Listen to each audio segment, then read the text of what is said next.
चलो करें शुरू।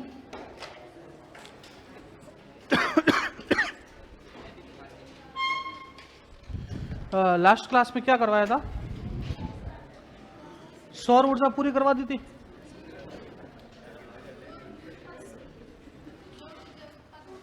हाँ चलो एक सवाल लिखिए आप।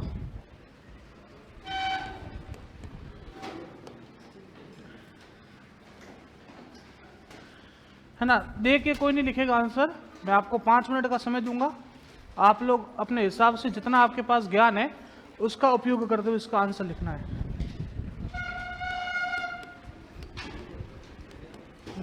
राजस्थान अक्षय ऊर्जा नीति 2023। आपको इस पर अपनी टिप्पणी करनी है। राजस्थान अक्षय ऊर्जा नीति 2023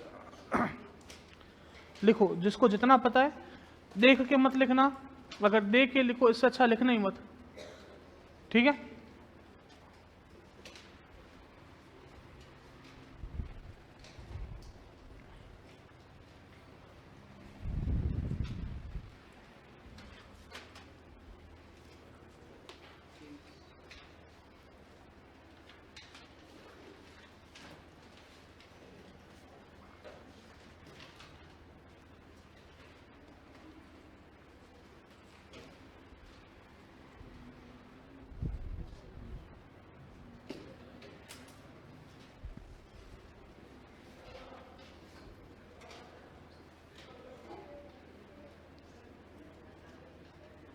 क्या वो आप पहले नहीं हो? कब आ जाए हो? एब्सेंट थे। गेट बंद कर देना पीछे वाला ना।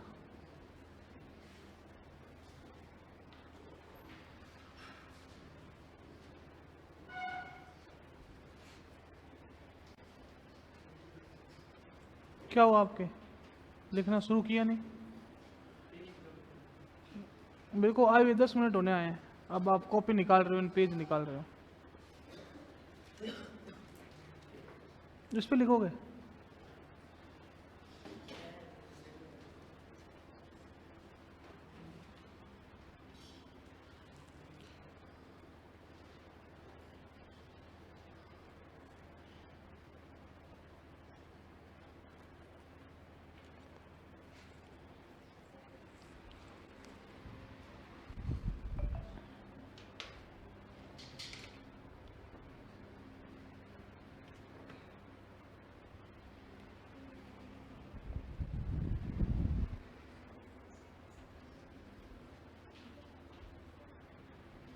मैम खुद से लिखना है बस, है ना? डिस्कशन करके अपन को नहीं लिखना। जितना खुद को पता है उतना ही लिखो आप। आपने तो बोनी नहीं की। कल करवाई नहीं? कल करवाया था क्या? ये कल ही करवाया था, ठीक है। कल आए नहीं थे आप।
क्या हुआ?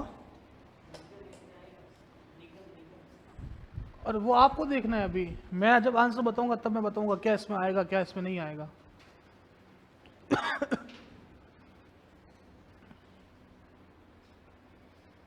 चलो लिख दिया, किसने लिखा? आपने लिखा?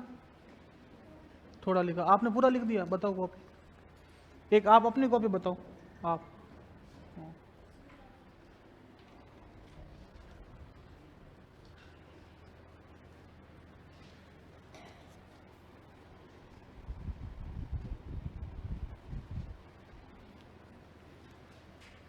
ये 10,000 वाला आपने भूता पे लिखा है, 10,000 मैंने भूता पे नहीं लिखवाया था।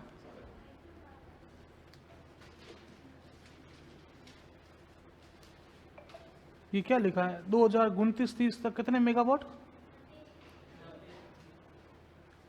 90, 909 लिखा है कि 90 लिखा है? अच्छा 90 लिखा है।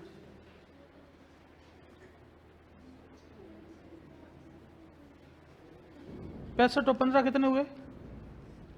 80। 10 कहाँ गया? आप बताओ, उसकी कॉपी पकड़ना।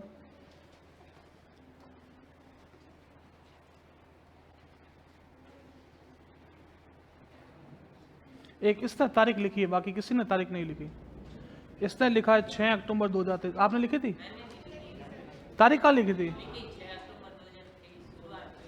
अच्छा मैंने ध्यान दिया नहीं फिर तो, मतलब ठीक है। लो सुनो कैसे लिखोगे, मैं एक बार बोल के बता रहा हूं, आप लोग है ना सुनो ना, मैं बोल के बता रहा हूं ना, लिखूंगा नहीं।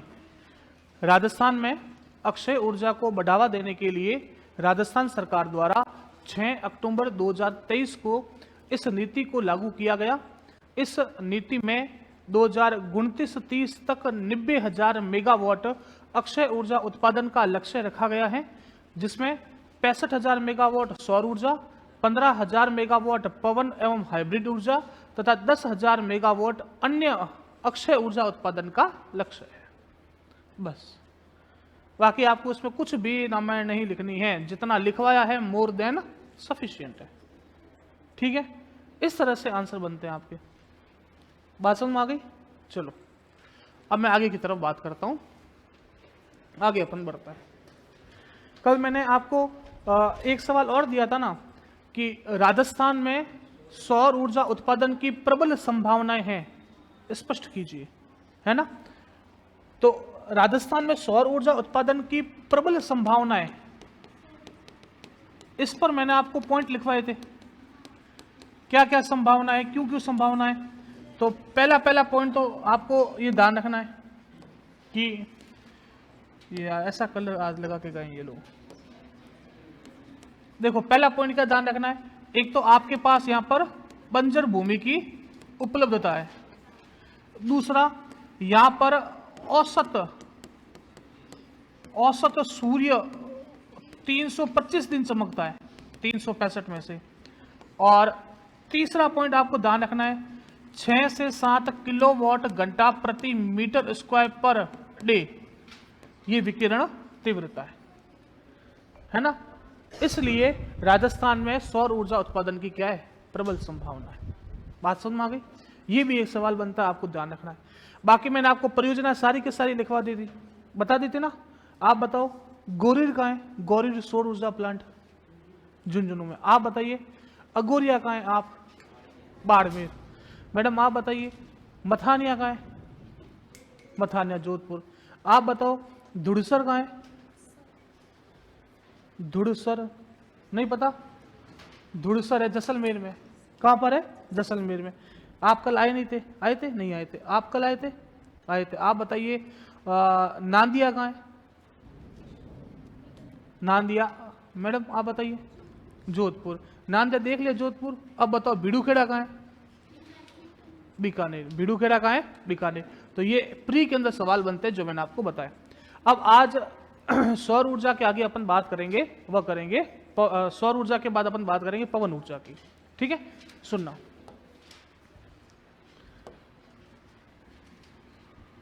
पवन ऊर्जा,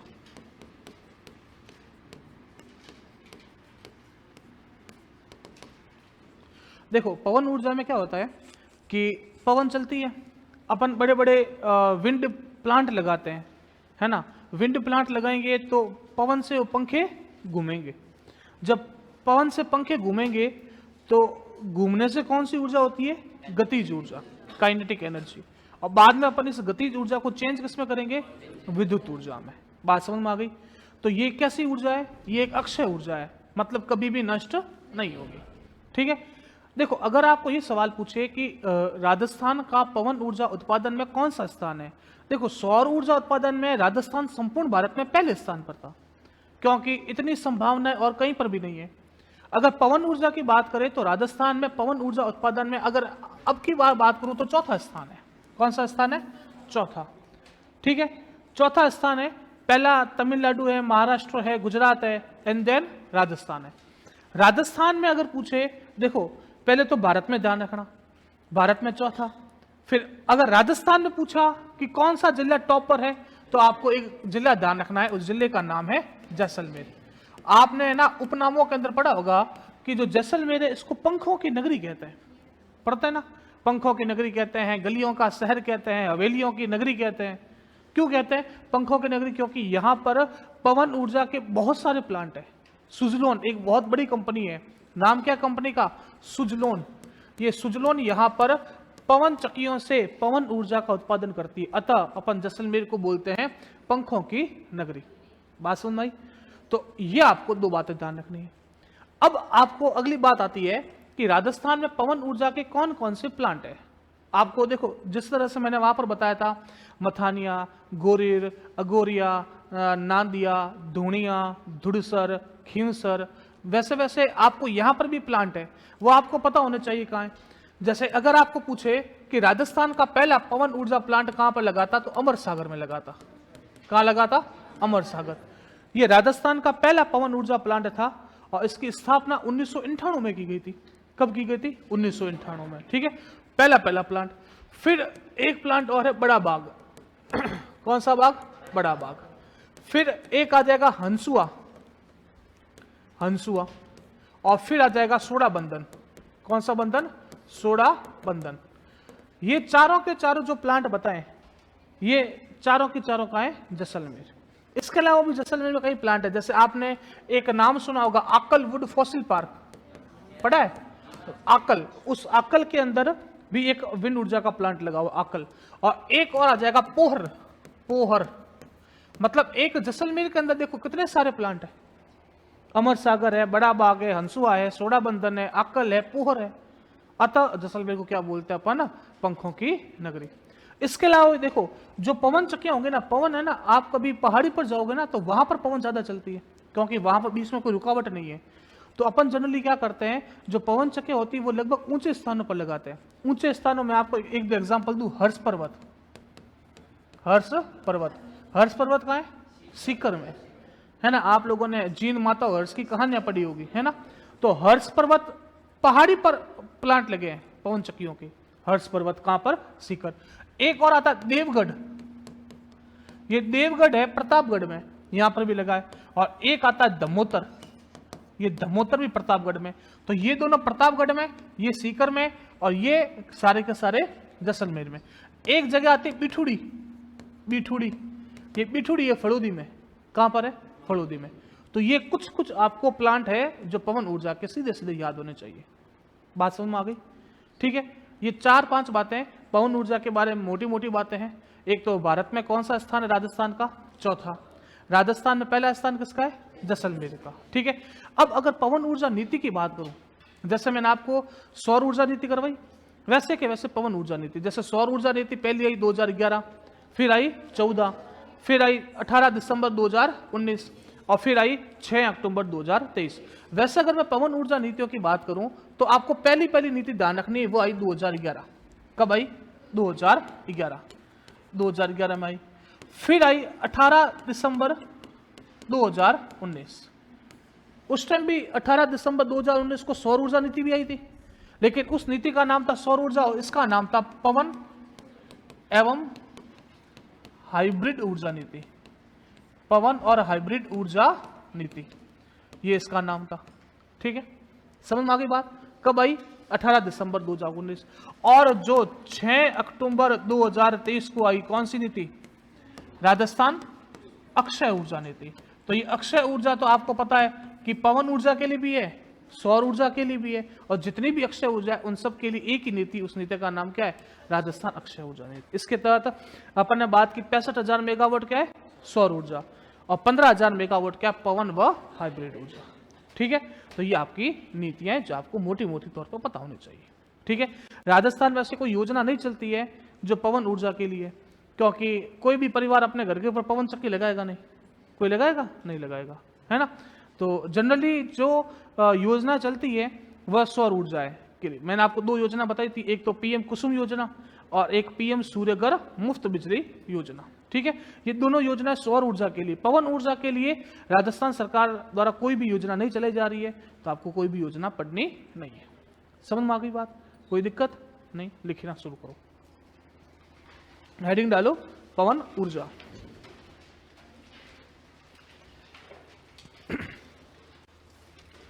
हेडिंग डालो पवन ऊर्जा, लिखिए पवन ऊर्जा में लिखना शुरू करें। राजस्थान का पवन ऊर्जा उत्पादन में, राजस्थान का पवन ऊर्जा उत्पादन में, राजस्थान का पवन ऊर्जा उत्पादन में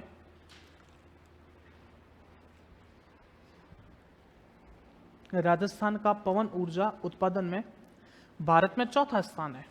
भारत में चौथा स्थान है। राजस्थान का पवन ऊर्जा उत्पादन में भारत में चौथा स्थान है। भारत में चौथा स्थान है।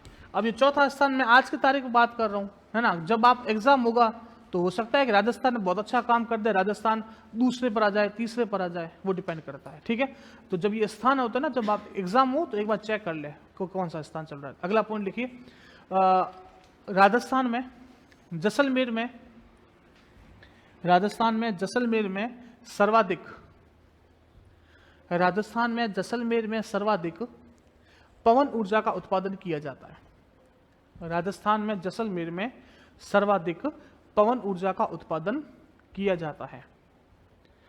राजस्थान में जैसलमेर में सर्वाधिक पवन ऊर्जा का उत्पादन किया जाता है।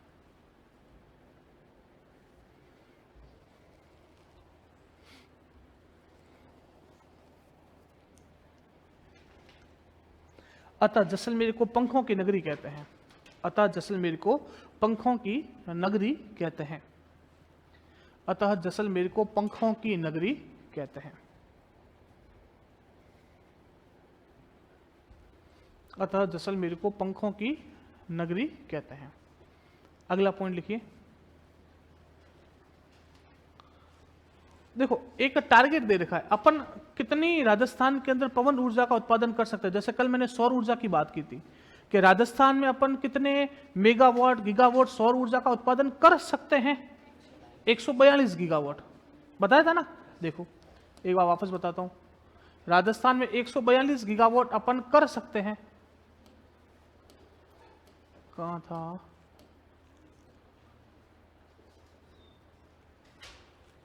नहीं,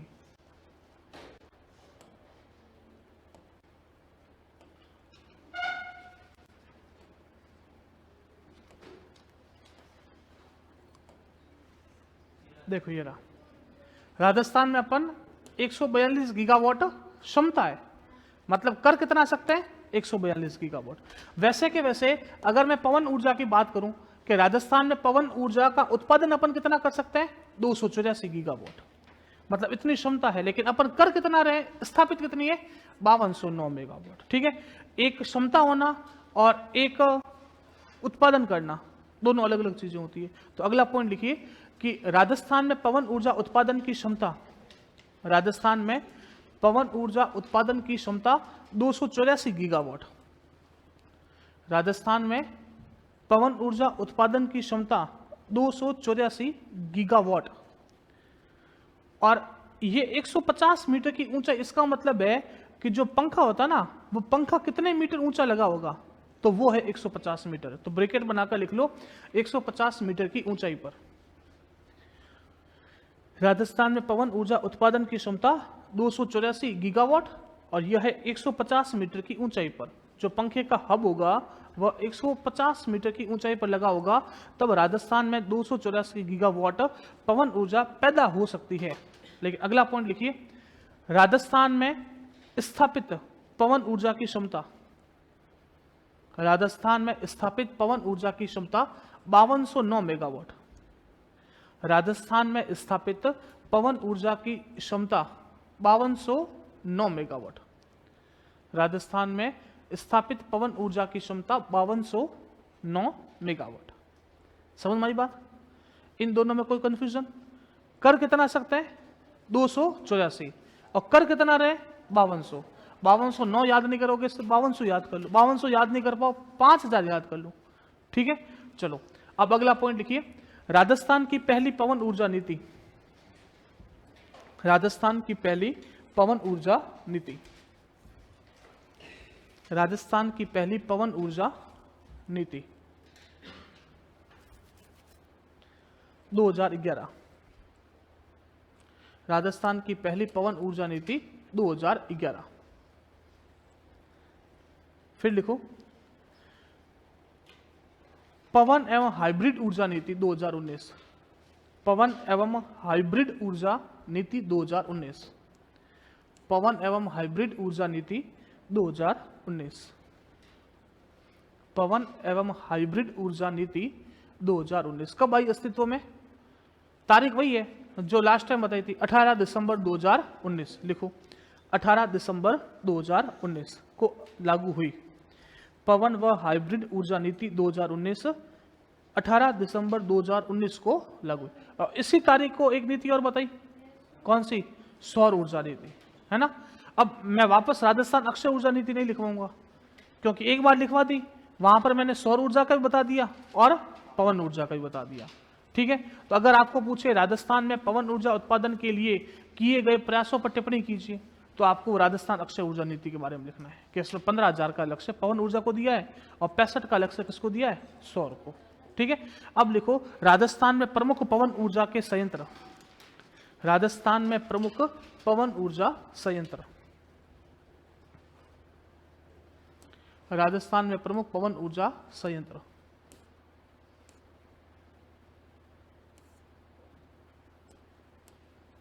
राजस्थान में प्रमुख पवन ऊर्जा संयंत्र।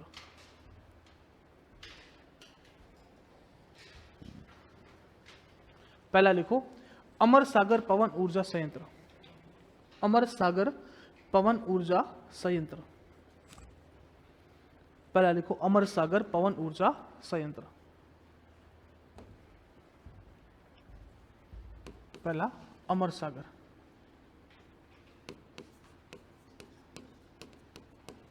कहां पर है?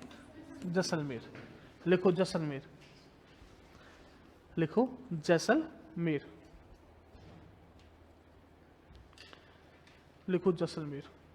इसमें एक लाइन लिखिए, यह राजस्थान का पहला पवन ऊर्जा संयंत्र है।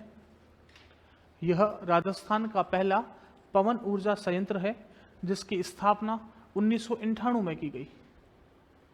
यह राजस्थान का पहला पवन ऊर्जा संयंत्र है जिसकी स्थापना 1998 में की गई।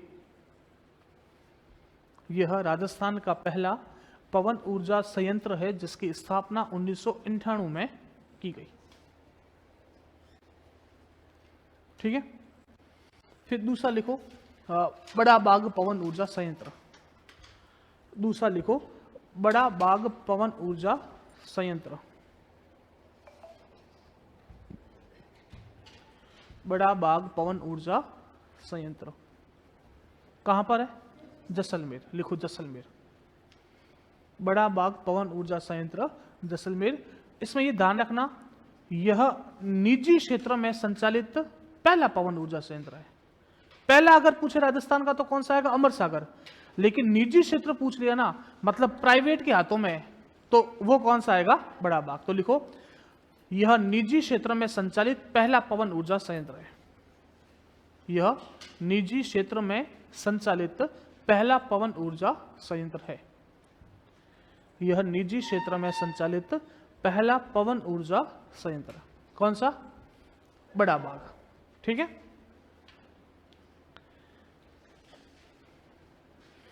तीसरा लिखो आप हंसुआ, हंसुआ पवन ऊर्जा संयंत्र। तीसरा लिखो आप हंसुआ पवन ऊर्जा संयंत्र। हंसुआ कहां पर है? जैसलमेर।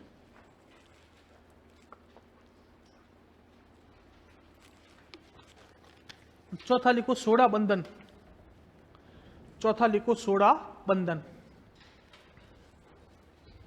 चौथा लिखो सोडा बंधन पवन ऊर्जा संयंत्र।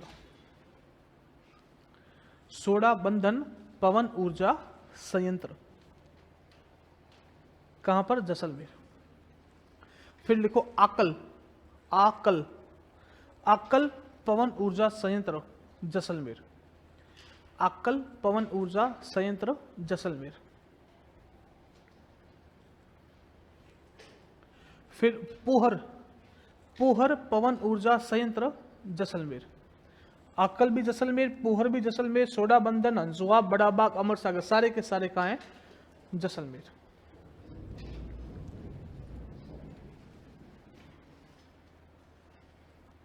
लिख दिया?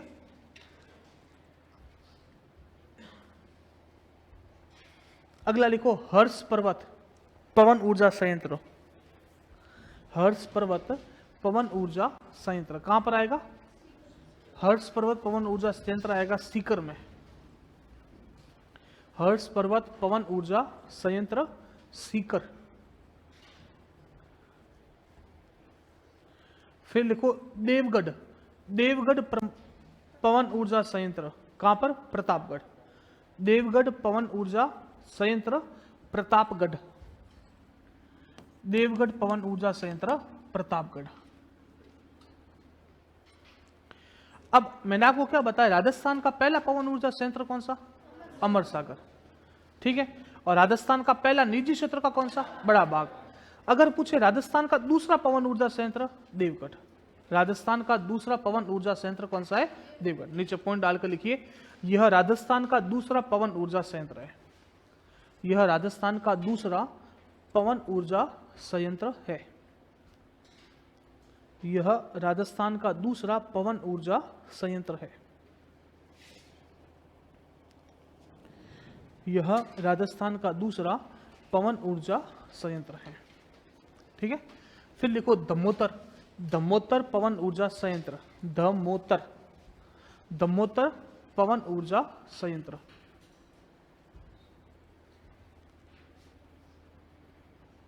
दमोतर पवन ऊर्जा संयंत्र। दमोतर पवन ऊर्जा संयंत्र कहां पर? प्रतापगढ़। प्रतापगढ़। और लास्ट में लिखो बिठूड़ी, बिठूड़ी पवन ऊर्जा संयंत्र। बिठूड़ी पवन ऊर्जा संयंत्र कहां आएगा? कहां पर? फड़ोदी। बिठूड़ी पवन ऊर्जा संयंत्र फड़ोदी। अलवर कहां से आया? बिठूड़ी पवन ऊर्जा संयंत्र फड़ोदी। अलवर मन से लेके आ गए।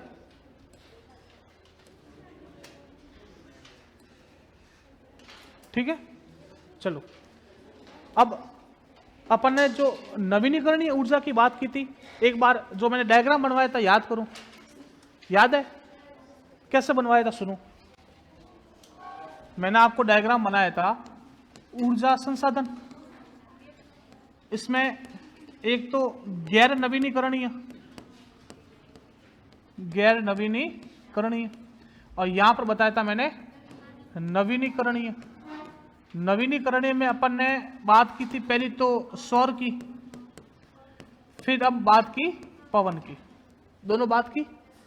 सौर में अपन ने प्लांट देखे थे, पार्क देखे थे, योजनाएं देखी थी, नीतियां देखी थी, ये सब बातें अपन ने सौर में देखी थी।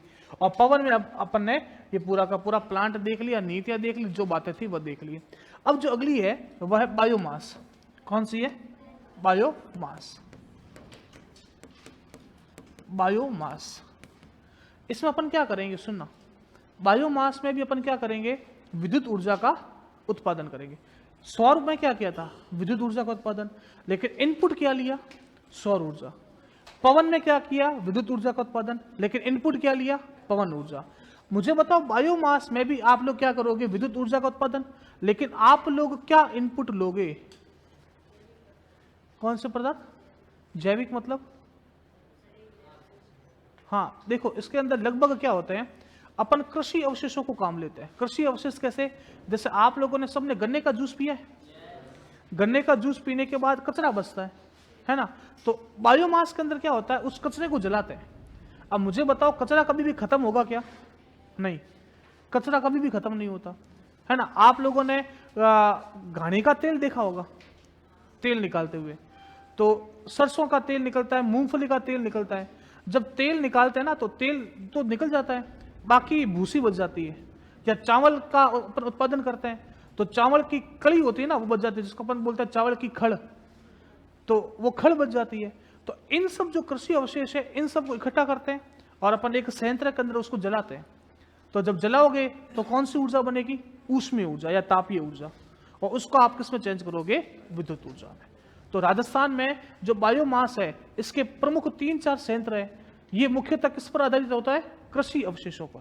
कृषि अवशेष मतलब चावल की भूसी है, सरसों की खड़ है, शहरी कचरा है, इन सब पर, गन्ने का कचरा है, इन सब पर ये बायोमास आधारित है। इन कचरे को लेंगे, उसको जलाएंगे, जलाओगे तो तापीय ऊर्जा या ऊष्मीय ऊर्जा बनेगी, और इस ऊर्जा को आप लोग किस में कन्वर्ट करोगे, विद्युत ऊर्जा में। बात समझ में आ गई।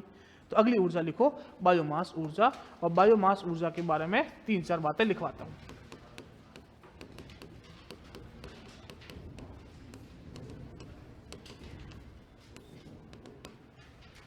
बायोमास ऊर्जा,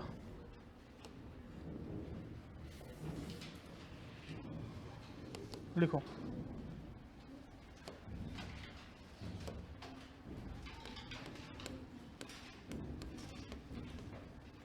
यह मुख्यतः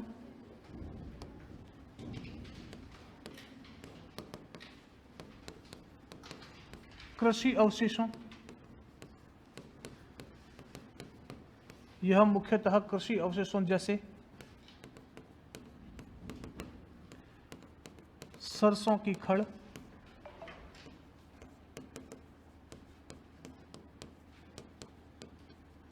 शहरी कचरा, सरसों की खड़, शहरी कचरा,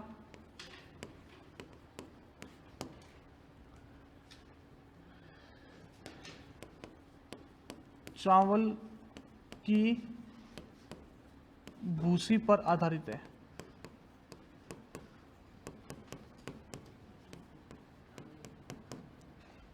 सरसों की खड़,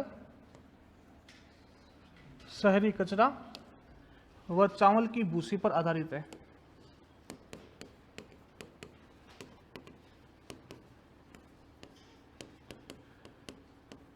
राजस्थान के प्रमुख बायोमास संयंत्र इस प्रकार है। राजस्थान के प्रमुख बायोमास संयंत्र निम्न है। राजस्थान के प्रमुख बायोमास संयंत्र निम्न है। कौन कौन से हैं उसकी अपन बात करते हैं।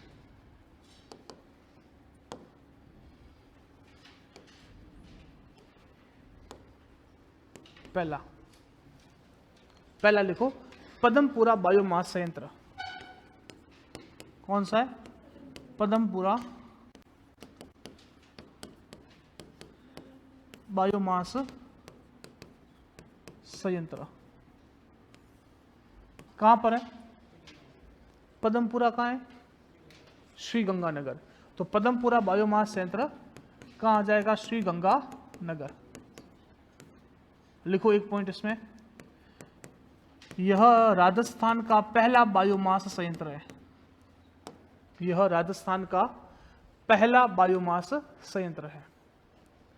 यह राजस्थान का पहला बायोमास संयंत्र है। कौन सा, पदमपुरा। ठीक है। अब पदमपुरा वाला है जो किस पर आधारित है, मतलब इसके अंदर किस चीज को जलाया जाएगा और विद्युत ऊर्जा का उत्पादन किया जाएगा। तो इसमें लिखो, यह कृषि अवशेष पर आधारित है। यह कृषि अवशेष पर आधारित है। यह कृषि अवशेष पर आधारित है। मतलब इसमें कृषि अवशेषों को लिया जाएगा और उनको जलाया जाएगा, तो यह कृषि अवशेष पर आधारित है। बात समझ में आ गई? यह कृषि अवशेष पर आधारित है। पद्मपुरा वाला। दूसरा लिखो, खेड़ली। खेड़ली बायोमास संयंत्र। खेड़ली बायोमास संयंत्र। खेड़ नहीं है, खेड़ बालोतरा में, ये खेड़ली है। खेड़ली बायोमास संयंत्र कहां पर है? नाम ही नहीं सुना। अलवर। कहां पर है? अलवर। खेड़ली बायोमास संयंत्र अलवर। ये किस पर आधारित है? सरसों की खड़ पर आधारित है। खेड़ली खड़ पर आधारित है। किसकी? सरसों की खड़ पर आधारित। सरसों की खड़ पर आधारित है। खेड़ली सरसों की खड़ पर आधारित है। कहां पर है? अलवर में। 3 नंबर लिखो आप, देवली। देवली बायोमास संयंत्र। बताओ देवली कहां है? देवली 1857 की क्रांति का केंद्र था। टोंक में, कोटा में नहीं है मैडम। कहां पर है? टोंक में। टोंक में। और यह चावल की भूसी पर आधारित है। चावल की भूसी पर आधारित है। चावल की भूसी का मतलब होता है कि चावल के बड़े बड़े दाने निकालने के बाद छोटे छोटे दाने बच जाते हैं, उसको अपन बोलते हैं भूसी। देवली। चौथा, बालोतरा। बालोतरा बायोमास संयंत्र। बालोतरा बायोमास संयंत्र। बालोतरा बायोमास संयंत्र कहां पर है? ये बालोतरा। बालोतरा कहां है? हाँ, राजस्थान। बाड़मेर नहीं। कोई बोलेगा बाड़मेर अलग हो गया, वो भाई भाई जुदा हो गए, है ना। यह शहरी कचरे पर आधारित है। यह शहरी कचरे पर आधारित है। शहरी कचरे पर आधारित है। कौन सा? बालोतरा। 5वां, रामगंज। रामगंज कहां है? नहीं, बूंदी नहीं। रामगंज कोटा में। कौन बोला? हाँ, रामगंज बायोमास संयंत्र। बायोमास संयंत्र कोटा।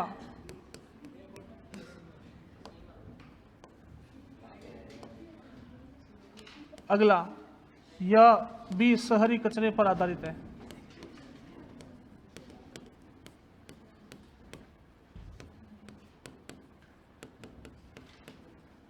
यह भी शहरी कचरे पर आधारित है। ठीक है।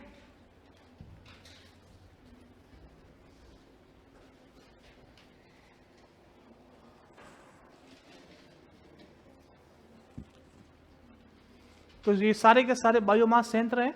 आपको नाम ध्यान रखना है कि कौन सा कहां पर है। मैच करने के लिए पूछेगा, प्री के अंदर, मेंस के अंदर सवाल बनेगा। तो सवाल बनेगा राजस्थान में बायोमास संयंत्र के प्रमुख कौन कौन से संयंत्र संचालित है, आपको बताने हैं। तो ये आपको ध्यान रखना है, इतने सारे संयंत्र ये बायोमास के हैं। ठीक है, कोई दिक्कत? तो सौर ऊर्जा पढ़ ली, पवन पढ़ ली, बायोमास पढ़ ली। चौथी एक ऊर्जा और बता देता हूं, वह है बायोगैस। बात करूंगा, उससे पहले मैं बात करता हूं भूतापीय की। कौन सी? भूतापीय। देखो, भूतापीय क्या होती है? भू मतलब भूमि और ताप मतलब गर्मी, है ना। आप जैसे जैसे नीचे की तरफ जाएंगे धरती में, तो वैसे वैसे टेम्परेचर बढ़ता है ना। तो जब टेम्परेचर बढ़ेगा तो अपन चूंकि भूमि पर रहते हैं तो अपन भूमि की इस गर्मी का उपयोग करते हुए विद्युत ऊर्जा का उत्पादन कर सकते हैं। लेकिन सबसे बड़ी बात, अपन के राजस्थान में भूतापीय ऊर्जा से विद्युत ऊर्जा का उत्पादन नहीं होता। लेकिन अगर आपको सवाल ये पूछ ले कि राजस्थान में भूतापीय ऊर्जा से विद्युत ऊर्जा उत्पादन की प्रबल संभावनाएं कहां कहां है, तो सिर्फ 2 जगह पर है, एक तो माउंट आबू और एक पुष्कर। इन 2 जगह पर भूतापीय ऊर्जा से विद्युत ऊर्जा उत्पादन की संभावनाएं हैं, लेकिन संयंत्र कहीं पर भी स्थापित नहीं है।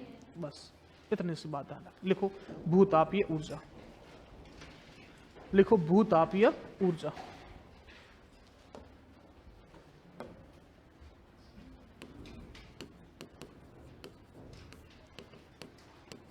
भूतापीय ऊर्जा।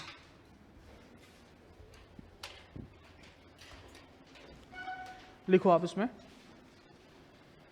राजस्थान में भूतापीय ऊर्जा से विद्युत ऊर्जा की उत्पादन की संभावनाएं माउंट आबू तथा पुष्कर में है। राजस्थान में भूतापीय ऊर्जा से विद्युत ऊर्जा उत्पादन की संभावनाएं माउंट आबू और पुष्कर में है। राजस्थान में भूतापीय ऊर्जा से विद्युत ऊर्जा उत्पादन की संभावनाएं माउंट आबू और पुष्कर में है। कहां का है? एक तो माउंट आबू और दूसरा पुष्कर।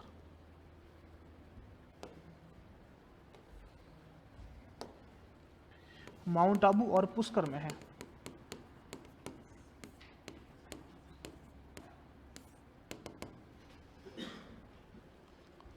माउंट आबू और पुष्कर में है।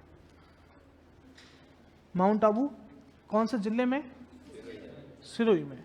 और पुष्कर अजमेर में। ठीक है। अब अगली बात करता हूं बायोगैस ऊर्जा।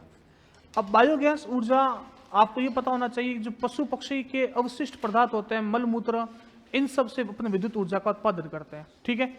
आप में सिर्फ इतनी बात पता होनी चाहिए, राजस्थान में बायोगैस ऊर्जा के सर्वाधिक प्लांट कहाँ है? सर्वाधिक प्लांट, तो सर्वाधिक प्लांट आपके है उदयपुर में। ठीक है। लिखो बायोगैस ऊर्जा और एक लाइन लिख दो, राजस्थान में बायोगैस ऊर्जा के सर्वाधिक प्लांट। राजस्थान में बायोगैस ऊर्जा के सर्वाधिक प्लांट। राजस्थान में बायोगैस ऊर्जा के सर्वाधिक प्लांट उदयपुर में है। राजस्थान में बायोगैस ऊर्जा के सर्वाधिक प्लांट उदयपुर में है। ठीक है, समझ में आ गई? ये मुख्यतः 5 नवीनीकरणीय ऊर्जा है, जिसका उल्लेख आपकी आर्थिक समीक्षा में भी है, और मैंने भूगोल की दृष्टि से भी कुछ प्लांट आपको ऐड करवा के पूरा का पूरा टॉपिक एक साथ ही करवा दिया। ऊर्जा संसाधन वाला टॉपिक था। ठीक है, सबको समझ में आ गया? आया कि नहीं आया? आया? नहीं आया तो एक बार वापस रिवीजन करवाऊं। ठीक है, ये डेटा मैंने लिखवा दिया था, कल मैंने समझाया था, शायद नहीं लिखवाया था ना? समझाया तो था मैंने, 24,783 समझाया था, समझाया था ना? फिर मैंने आपसे माइनस भी पूछा था, याद है? मेरे को याद है, आपको याद नहीं है? हाँ, 3,161 मैंने यहाँ पर काट के लिखा भी था, समझाया था ना? यूं क्या करो आप। ठीक है, तो 24,783 मेगावाट अपन टोटल विद्युत ऊर्जा का उत्पादन किया। उसमें से मैंने पूछा था कि केंद्र का कितना है, राज्य का कितना है और निजी कितना है। ठीक है, तो आप लोगों ने बताया था कि सबसे ज्यादा किसका है? निजी, 12,222 था। फिर था किसका? राज्य का, 9400 मेगावाट। और इन दोनों का आप माइनस करोगे तो लगभग 3,161 आएगा, वो किसका है? केंद्र का। ठीक है, और उसमें से भी अपन ये बात करें कि सबसे ज्यादा कौन सी ऊर्जा का उत्पादन होता है? तापीय ऊर्जा से। तापीय ऊर्जा से सर्वाधिक विद्युत ऊर्जा का उत्पादन होता है, फिर नंबर आता है सौर ऊर्जा का, और फिर नंबर आता है पवन ऊर्जा का। बात समझ में आ गई? ये 3 डेटा बाकी और है, बाकी तो मैंने सब चीजें आपको करवाई दी जो महत्वपूर्ण थी। ये 3 बातें और जो मैं आपको लिखवा देता हूँ। लिखो अन्य बातें, हेडिंग डाल दो अन्य बातें, और ये 3 बातें लिख लो। डेटा के हिसाब से महत्वपूर्ण है, बाकी एग्जाम के पॉइंट ऑफ व्यू से कभी आप मेंस वगैरह लिखते हैं तो उसमें ये चीजें काम आती है। लिखो वर्ष 2023-24 में, वर्ष 2023-24 में ऊर्जा की अधिष्ठापित क्षमता। अधिष्ठापित का मतलब होता है कि जो संयंत्र अपन स्थापित कर रखे हैं उसको अपन बोलते हैं अधिष्ठापित। ठीक है, अधिष्ठापित क्षमता। अधिष्ठापित क्षमता।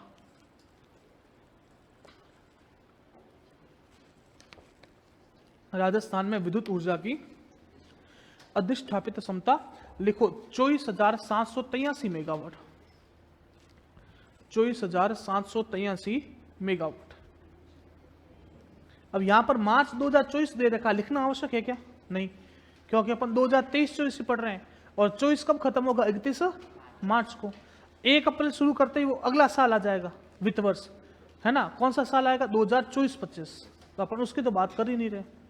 लिखो अगला पॉइंट। इसमें राज्य का योगदान, इसमें राज्य का योगदान 9400 मेगावाट। इसमें राज्य का योगदान 9400 मेगावाट। राज्य का योगदान 9400 मेगावाट। केंद्र का योगदान 3161 मेगावाट। केंद्र का योगदान 3161 मेगावाट। 3161 3161 मेगावाट। तथा निजी व अन्य योगदान, तथा निजी एवं अन्य योगदान 12,222 मेगावाट है। तथा निजी एवं अन्य योगदान 12,222 मेगावाट है। तथा निजी एवं अन्य योगदान 12,222 मेगावाट है। ठीक है, ये आपका ऊर्जा का टॉपिक पूरा कंप्लीट होता है। अब फटाफट मैं आपको है ना 5 मिनट के अंदर अंदर इस टॉपिक को पूरा का पूरा रिवीजन करवाऊंगा। पूरा ध्यान यहीं पर देना। आपको अगर पूरा ध्यान दोगे तो ये जितना मैंने 2 दिन के अंदर करवाया है उसका पूरा का पूरा निचोड़ मैं आपको बता दूंगा। ठीक है, सुनना। सबसे पहले अपन ने टॉपिक शुरू किया आधारभूत संरचना का विकास। आधारभूत संरचना का विकास, उसमें से भी अपन अलग अलग टॉपिक पढ़ते हैं। ऊर्जा पढ़ते हैं, सड़क पढ़ते हैं, परिवहन पढ़ते हैं, रेल पढ़ेंगे। तो सबसे पहले मैंने शुरू किया था ऊर्जा। ठीक है, ऊर्जा अगर आपको पूछे अपन साल कौन सा पढ़ रहे हैं? 2023-24। तो इस 2023-24 के अंदर राजस्थान में कितनी ऊर्जा का उत्पादन हुआ? तो अपन पढ़ते हैं 24,783 मेगावाट। इसमें से अगर अपन बात करें तो राज्य का कितना है? 9400 मेगावाट। अगर अपन बात करें सेंटर का कितना है? 3161 मेगावाट। और अगर अपन बात करें निजी का कितना है तो 12,222 मेगावाट। ठीक है, फिर अपन ने बात की ऊर्जा होती है वो 2 तरह से होती है। एक तो होती है गैर नवीनीकरणीय, एक होती है गैर नवीनीकरणीय और दूसरी होती है नवीनीकरणीय। दूसरी कौन सी होती है? नवीनीकरणीय। गैर नवीनीकरणीय मतलब जिनको आप पुनः उत्पादित नहीं कर सकते, है ना? इसको अपन बोलते हैं एक अन्य नाम से, वह बोलते हैं परंपरागत। ठीक है, और दूसरी जो होती है नवीनीकरणीय, ये आप उत्पादित हर बार नहीं कर सकते हो, कभी खत्म हो नहीं होगी, ऐसा बोला जाता है कि बहुत प्रबल संभावना है कि ये कभी खत्म नहीं होगी।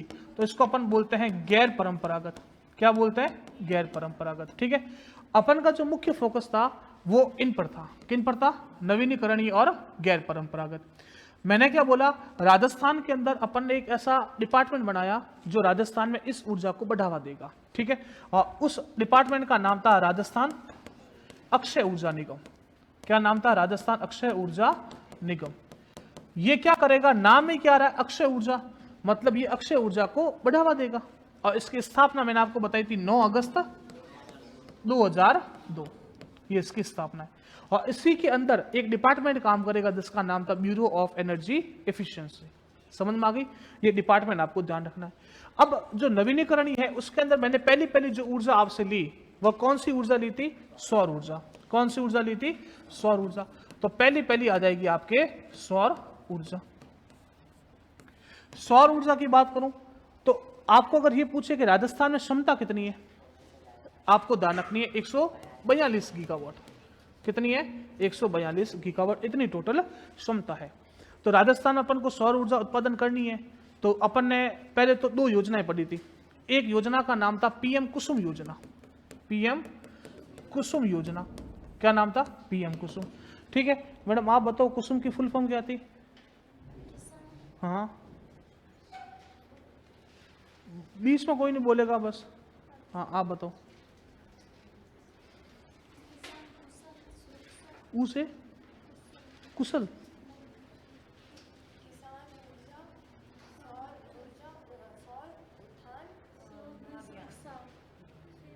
सही में क्या पता है कि नहीं पता है?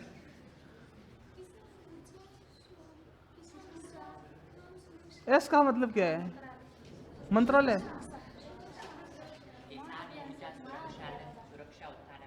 किसान ऊर्जा सुरक्षा उत्थान महाअभियान, ठीक है। बताओ, आप बताओ शुरुआत कब हुई थी? व्हाइट शर्ट, आप देख लो देख लो, शुरुआत कब हुई? हाँ, शुरुआत हुई थी 2019 में, ठीक है। फिर अपन ने बात की भाई पैसा कहाँ से लेके आएंगे, तो बोला 30% सेंटर देगी, 30% स्टेट देगा, 30% लोन आएगा और 10% किसान खुद देगा, मतलब फार्मर देगा, है ना। बस अब इसके तहत अपने टारगेट रखा था 34,800 मेगावाट के, इतनी अपन विद्युत ऊर्जा का उत्पादन करेंगे सौर ऊर्जा से, ठीक है। आप बताइए घटक कितने थे? पीएम कुसुम के घटक कितने थे? 3। पड़ोसी बताओ पहला घटक क्या था? सौर ऊर्जा संयंत्र की स्थापना, घटक इसका ए था। घटक ए क्या बोलता था? घटक ए बोलता था अपन 0.5 से 2 मेगावाट तक के सौर ऊर्जा संयंत्र बनाएंगे। बी क्या था? आप बताओ, आप आए थे पड़ोसी पीछे, हाँ आप, सोलर पंप लगाना, ये बी था घटक, वह था सोलर पंप लगाना। और तीसरा घटक था कि जो लाइट के पंप है या जो डीजल के पंप है उसको लाइट के पंप में, उसको सोलर पंप में चेंज करना, ठीक है। ये योजना थी पीएम कुसुम योजना, ठीक है। दूसरी योजना अगर बात करूं तो एक मैंने बताई थी पीएम सूर्य घर मुफ्त बिजली योजना, ये बताई थी ना। आप बताओ शुरुआत कब हुई थी? 13 फरवरी 2024, 13 फरवरी 2024, ठीक है। इसका उद्देश्य क्या था मैडम, आप बता सकते हैं कि प्रति माह घर पर कितने यूनिट बिजली फ्री प्रोवाइड करवाना? 100 यूनिट नहीं, 300 यूनिट। 100 यूनिट मैंने अलग योजना करवाई थी, मुख्यमंत्री निःशुल्क बिजली योजना, याद है? उसमें 100 यूनिट था, इसमें कितना है? 300 यूनिट, उसमें था 300 यूनिट, ठीक है। अगर 300 यूनिट कैसे करवाएंगे? आप खड़े हो, आप बताओ कि अगर 1 किलोवाट का मैं प्लांट लगाऊंगा तो कितना अनुदान मिलेगा? 30,000। 2 किलोवाट पर, अरे 2 पर कितना मिलेगा? 60 पे, 4 पर 78,000, 3 किलोवाट या उससे अधिक पर 78। अगर 1 किलोवाट का लगाऊंगा 30,000, 2 किलोवाट का लगाऊंगा 60,000 और 3 किलोवाट या उससे ज्यादा लगाऊंगा 78,000 रुपए। एक 78,000 था और एक 75,000 था। 75,000 क्या था? 75,000 करोड़। बजट क्या था? 75,000 करोड़, ठीक है। ये योजना थी पीएम सूर्य घर मुफ्त बिजली योजना, ठीक है। बात समझ में आ गई? फिर अपन आगे बढ़े और तो अपन ने संयंत्रों की बात की।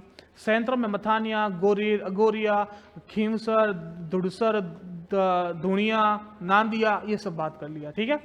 फिर अपन ने प्लांट की बात की थी, बड़ला, याद है? आप बताओ कितनी क्षमता है बड़ला की? क्षमता कितनी है? 2445। पड़ोसी नहीं पता मैडम आपको? हाँ 2245, है ना। आप बताओ कितने चरणों में विकसित किया था? 3 नहीं 4 चरणों में। 4 चरणों को बता सकते हैं लड़कियों में? हाँ बताओ। 65, 680, 1500, बस। मेगावाट आप इतना ध्यान रखो, 65, 680, 1000 और 500। कौन सा? बड़ला। आप बताओ मैडम बड़ला कहां पर है? फड़ोदी में, या तो फड़ोदी आएगा या जोधपुर आएगा, ठीक है। ये पहला था बड़ला। दूसरा मैंने बताया था नोक। नोक कहाँ है? नोक जैसलमेर में। एक बताया था पोखरण फड़ोदी, और एक बताया था फतेहगढ़ फेज 1B, और एक बताया था, आप बताओ, पुंगल। पुंगल कहाँ है? बीकानेर। पूनम कहाँ थी? बीकानेर। पूनम था तो तेल का कुआं, और पुंगल है सौर ऊर्जा प्लांट, ठीक है। नीतियों की बात की थी। पहली नीति कब आई? 2011, फिर 14, फिर 18 दिसंबर 2019, और फिर लास्ट मैंने बताई थी राजस्थान अक्षय ऊर्जा नीति 6 अक्टूबर 2023। मैंने अभी सवाल दिया था सुबह, आपको पता होगा स्टार्टिंग के अंदर मैंने सवाल दिया, ठीक है। ये पूरा का पूरा सौर ऊर्जा मैंने आपको कंप्लीट करवाया। फिर पवन ऊर्जा की बात की अपन ने। पवन ऊर्जा में मैंने आपको बताया राजस्थान का चौथा स्थान, और राजस्थान में पहला कौन सा? जैसलमेर। ठीक है, फिर अपन ने प्रमुख संयंत्रों की बात की, अमर सागर, बड़ा बाग, हंसुआ, सोडाबंदन, अक्कल, पोहर, हर्ष पर्वत, देवगढ़, दमोतर, बिठूड़ी, ये सारे के सारे पवन ऊर्जा आपके संयंत्र है। ठीक है, कोई बड़ी बात नहीं थी पवन ऊर्जा में। नीति ध्यान रखिएगा, नीति कौन सी तारीख वही पवन, वही तारीख है 18 दिसंबर 2019। ठीक है, फिर बायोमास की बात की, बायोमास में कचरे को उपयोग करते हैं और कचरे को जलाते हैं। ठीक है, फिर भूताप्य की बात की, भूताप्य के अंदर प्रबल संभावना, एक तो माउंट आबू और एक पुष्कर। और लास्ट में मैंने बायोगैस की बात की, जो सर्वाधिक संयंत्र का है उदयपुर। ठीक है, देखो भूतापीय में क्या होता है कि भूमि की गर्मी का इस्तेमाल करते हैं। ठीक है, अब प्रत्येक जगह ऐसा नहीं हो सकता कि जो टेम्परेचर है, आप जब नीचे की तरफ जाओगे तो कम खुदाई पर ही ज्यादा टेम्परेचर मिल जाए, ऐसी संभावनाएं कहाँ होगी? तो अपन के राजस्थान के अंदर एक केंद्र है, उस केंद्र का नाम है सुदूर संवेदन केंद्र। सुदूर संवेदन केंद्र, नाम में क्या लगा? सुदूर संवेदन, मतलब वो दूर से क्या करता है? रेस को फेंकता है, और उन रेस से पता कर लेता है कि कहां पर कौन कौन सी चीजों की संभावना है। और राजस्थान में जो सुदूर संवेदन केंद्र है वो जोधपुर में है। कहां पर है? जोधपुर में। अब देखो, मैंने आपको बताया था कि राजस्थान में लिथियम के भंडार डेगाना में पाए गए, बोला था। अब डेगाना में क्यों पता चला कि यहां पर लिथियम के भंडार है? उन्होंने पूरी धरती को खोदा थोड़ी है, बाड़मेर से लेकर बीकानेर, नागौर, ऐसा थोड़ी किया है। वो सुदूर संवेदन केंद्र अपनी रेस फेंकता है, और रेस से उसको पता चल जाता है, वो रेस धरती के अंदर जाती है, पता कर लेती है कि यहाँ पर कौन सा तत्व है, कौन सा खनिज है। तो उनसे उनको पता चलता है कि यहाँ पर डेगाना के अंदर लिथियम है, यहाँ पर डेगाना के अंदर टंगस्टन है। आप कहीं और जाओगे तो वहां पर अब्रक मिलेगी, कहीं और जाओगे तो वहां जिप्सम मिलेगी, कहीं पर रॉक फॉस्फेट मिलेगी। तो वो एक सारा का सारा केंद्र करता है, उसको अपन बोलते हैं सुदूर संवेदन केंद्र। और अगर आपने साइंस एंड टेक पढ़ी नहीं है ना, हाँ, जब पढ़ोगे ना तो आप उपग्रह पढ़ोगे, तो वहां पर आप पढ़ोगे सुदूर संवेदी उपग्रह। सुदूर संवेदी उपग्रह ये क्या काम आता है? खनिज संसाधनों का पता लगाने के लिए, कहां पर कौन से खनिज है। तो ये जो सुदूर संवेदन केंद्र है ना, वो पता करता है कि यहाँ पर कौन से ऊर्जा की प्रबल संभावना है। वो रेस फेंकता, पता चलता है कि कम गहराई में जाए आपको कहाँ भूतापीय ऊर्जा मिल जाएगी। तो ऐसा पता चला कि एक माउंट आबू में और एक पुष्कर में। समझ में आ गई बात? बहुत डिटेल में पढ़ना पड़ता है आपको ये सब चीजों को ध्यान में रखने के लिए। ठीक है, सुदूर संवेदी उपग्रह का एक बार कांस्टेबल में सवाल आया था कि राजस्थान में कहाँ स्थित है, आंसर क्या होगा? जोधपुर। ठीक है, चलो अभी एक सवाल दे रहा हूं, आप लोग लिखो 10 मिनट। 58 का मैंने आर्थिक समीक्षा के अनुसार ही करवाया। एक दो खनिज का आपको ऐसा ऑप्शन नहीं देगा राजस्थान में कितने खनिजों का खनन किया जा रहा है, 56, 57, 58, 59 नहीं देगा। ठीक है, मोटा मोटा पता होना चाहिए। 58 है जो मैं करवा रहा हूँ, वो आर्थिक समीक्षा ही है। मेरे सब्जेक्ट का नाम क्या है? आर्थिक समीक्षा। तो जो सरकार ने बताया मैं वही बताऊंगा, मैं अपनी तरफ से न तो कुछ जोड़ रहा हूं न कुछ घटा रहा हूं। ठीक है, चलो अब एक सवाल लिखूं।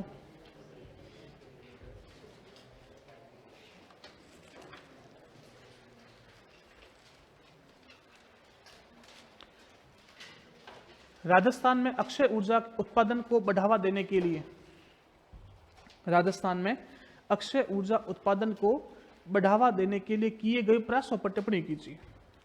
राजस्थान में अक्षय ऊर्जा उत्पादन को बढ़ावा देने के लिए किए गए प्रयासों पर टिप्पणी कीजिए।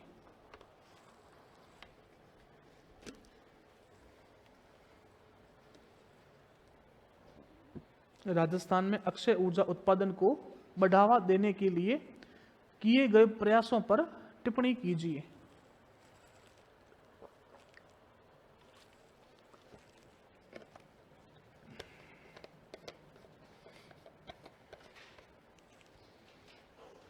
लिखो अब।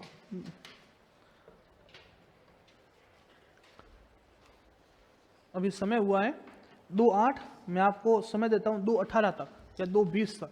ठीक है, आपके पास जितना ज्ञान है उसका उपयोग करें और लिखना सीखें कि किस तरह से लिखा जाता है। कई विद्यार्थियों के हाथ काम नहीं करते, है ना। देख कर नहीं लिखना है, पहली बात। आपको जितना पता है उतना लिखना है। मैंने पढ़ाया है, रिवीजन करवाया है, आपने घर पे जाके पढ़ा होगा, तो उन सब तथ्यों का इस्तेमाल करें, अपने ज्ञान का सदुपयोग करें और इस सवाल का आंसर दें।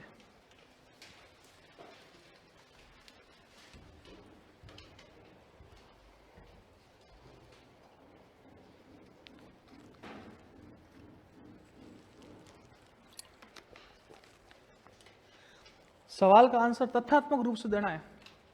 ऐसे मत लिखना कि राजस्थान में बहुत ही ज्यादा प्रबल संभावनाएं हैं, राजस्थान में ये खनिज पाए जाते, नहीं, आपको फैक्ट के साथ में चीजें लिखनी है।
आप में से आधों के हाथ रुक चुके हैं 5 मिनट के अंदर अंदर। इतना पढ़ाने के बाद भी आपके 5 मिनट में हाथ रुक गए, और जबकि तो मैंने अभी हाथों हाथ रिविजन करवाया है।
चलो हो गया।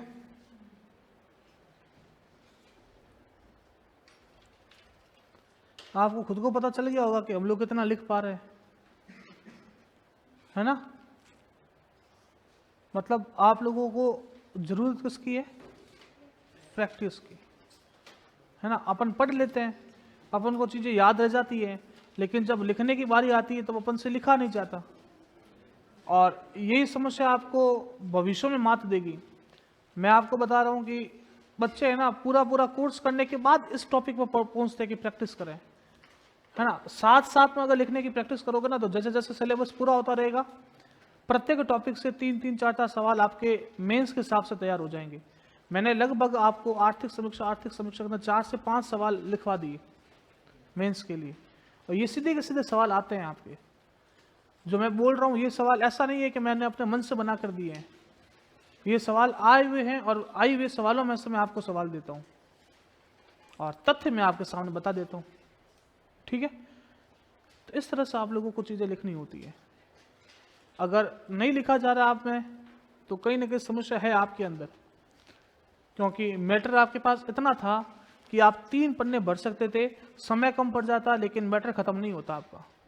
लेकिन आपके पास समय पड़ा रह गया, लेकिन मैटर था नहीं, ठीक है। तो प्रैक्टिस करो और थोड़ा और समय दो पढ़ाई पर, ठीक है। धीरे धीरे कल मैं आपको ये टॉपिक भी पूरा करवा दूंगा, अध्याय 5, फिर मुश्किल से 15-20 दिनों की क्लास और है ना। आर्थिक समीक्षा पूरी हो जाएगी। तो अगर ध्यान से नहीं पढ़ोगे, ध्यान से नहीं समझोगे, तो आर्थिक समीक्षा प्री के अंदर देखना 20 से 25 सवाल लेकर आती है। कितने? एक तरफा राज है आर्थिक समीक्षा का। अभी महत्ता नहीं समझेंगे अपन, लेकिन जब एग्जाम हॉल में जाएंगे ना तब आपको महत्वपूर्णता पता चलेगी, आर्थिक समीक्षा इतनी महत्वपूर्ण है, ठीक है। चलो अब एक ये दिवस है ऊर्जा संरक्षण दिवस, आप इसको कॉपी के अंदर नोट डाउन कर लो। 14 दिसंबर होता है बस, ऊर्जा संरक्षण दिवस 14 दिसंबर। और कब से बनाना शुरू किया? 2009 से। ऊर्जा संरक्षण दिवस 14 दिसंबर। ऊर्जा संरक्षण दिवस 14 दिसंबर, और ब्रैकेट में लिख लो 2009 से मनाना शुरू किया। 2009 से मनाना शुरू किया।